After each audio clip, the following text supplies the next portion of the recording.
This is Aaron Sizemore, and this is a video for part 3 of the final project in our model slash teaching personal finance class.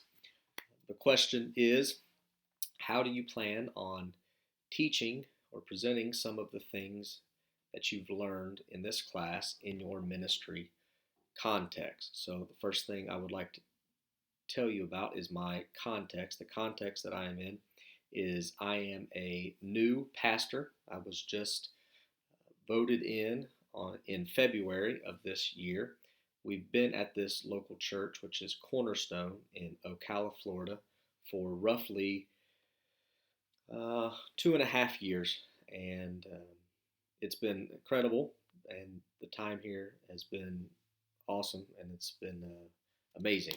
So the church itself is a medium-sized church. We average about 220 people on our Sunday morning service. The average age of our congregation is about 42 years old. The median income here in Ocala is roughly $50,000 a household. So it's a little below average, at least for the state, and we're kind of right in the middle of the state. Florida, as you're well aware, has lots of large cities and very influential and high income earning jobs on the coast. Um, the city itself is a working class city, and that's kind of the image of our church itself. It's filled with lots of people that are involved in the medical field, lots of people that are involved in the service industry. We have lots of firemen, policemen, EMTs, nurses, all along that range, linemen. That industry is large in this city. Unfortunately, we don't have a lot of doctors, we don't have a lot of lawyers, but it's okay. That's really just not affluent here in this city. So prior to this class that I took here at our local assembly, we really did not hit on finance at all in the almost nearly 3 years that I've been here. The one thing that we have done is we launched a Financial Peace University class that happened last year, actually about this time.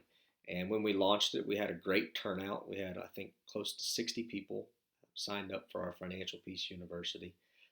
And throughout that 8 or 9 week course, I can't recall how long it was, but there was a lot of debt paid off.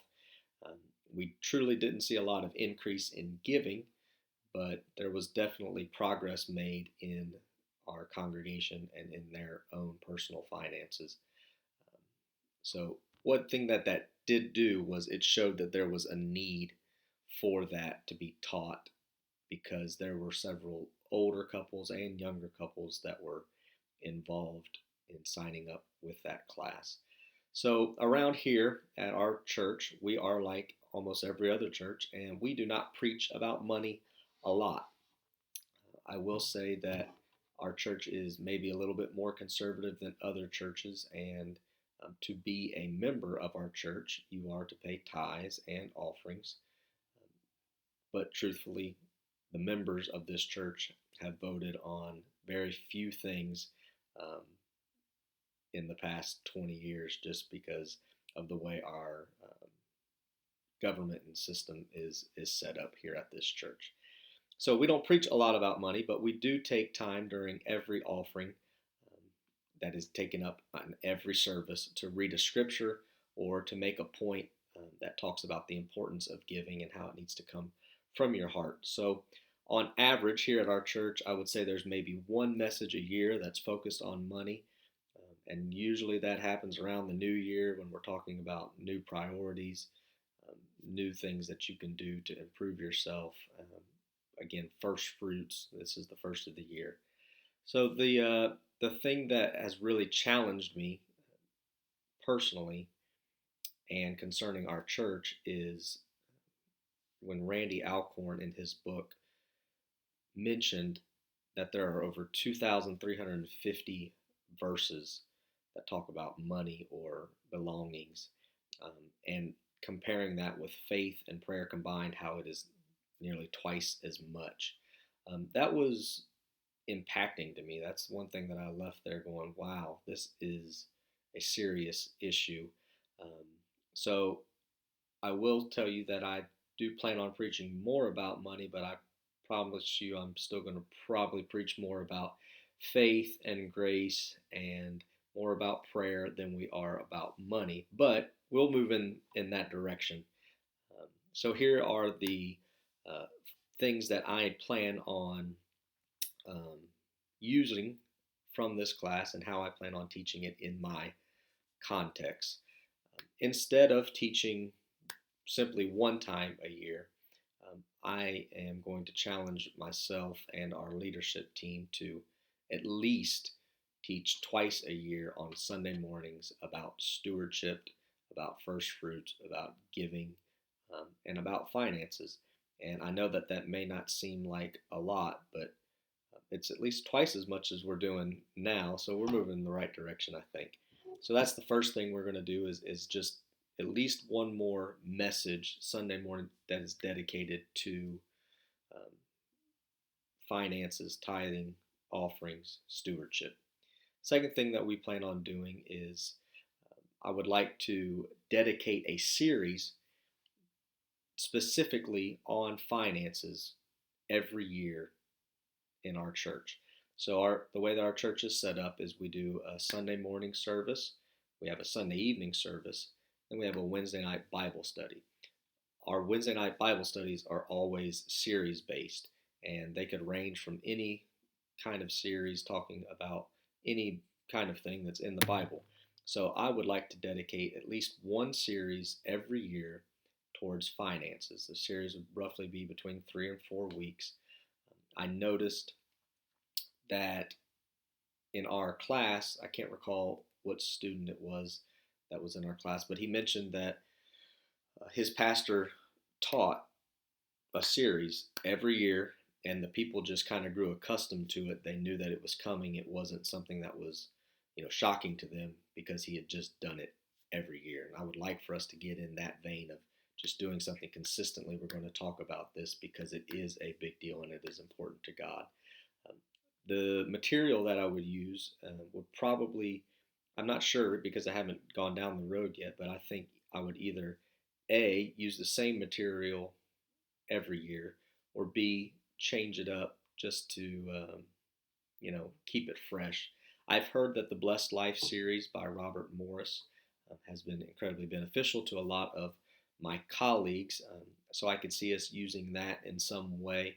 Another thought that I had would be to use a 4 week series and talk about the 4 parts of the pie that we were given in this class and their significance and how it all comes together and how it reveals a little bit about who we are and our personal finances. The third thing that I'd like to do is I would like to insert some of the teaching from this class in one of our pre-marriage counseling courses. We have a pre-marriage counseling course that we take and that we offer for some people, but I would like to insert some of this teaching, specifically the part about budgeting, and force them to potentially use the Excel uh, template that you've given us, that they could actually plug it in and we could see what that looks like. I know that it helped me tremendously, even though we kind of had a budget. It really helps when you could just put it all in on in that program, in that template, and see how this is going to come out. The fourth thing I would like to do is we're going to continue teaching Financial Peace University every year. Um, I've already, when we came back, I already had one of the men in our church that I've asked to help lead that this year. And then the fifth thing that I would like to do is I would like to challenge everyone to give 1% of an increase in their finances um, to the church. And the way that I'm going to approach that is regardless of if you were paying tithes or you were paying tithes and offerings, I'm just going to make it a challenge to the church to give 1% more than they were given before. If they weren't given anything, just give 1%. If they were given 5%, just give 6%. And what I plan on doing is sharing the testimonies of people that have been blessed by giving that 1%, because that was another thing that convicted me. It was how impactful the our testimony of being good stewards to God's money, how that is a testimony to others about how much we love God. So, strategically working those testimonies maybe during offering. We're not going to hit them all at once, but sprinkling them in there so that it becomes a custom in our church and in our culture to not be ashamed to talk about when God blesses us, or when um, God sees the fruit of our labor as we give back to Him. I've enjoyed this class. I've gone over my time. Please forgive me. Thank you. Have a great day.